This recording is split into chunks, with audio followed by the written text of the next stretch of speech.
ఈ ఆంధ్రప్రదేశ్ ప్రకృతి వనరులని ఏ విధంగా ఎంత లోతుగా దోచుకుంటున్నారనే దానికి ఇది సాక్ష్యం.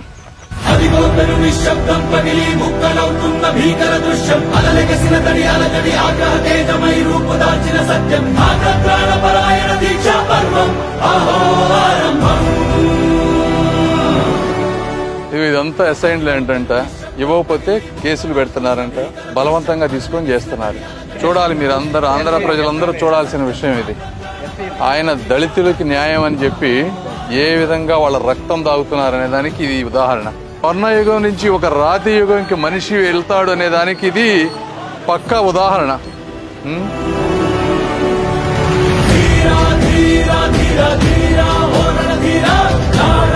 చట్టసభల్లోకి అడుగుపెట్టిన తర్వాత ఎంతమందినైనా ఎదురిస్తానని, అవసరమైతే పోరాడతామని, తప్పకుండా మీ అందరూ దాన్ని గుర్తుపెట్టుకోవాలని నేను తెలియజేసుకుంటా ఉన్నాను.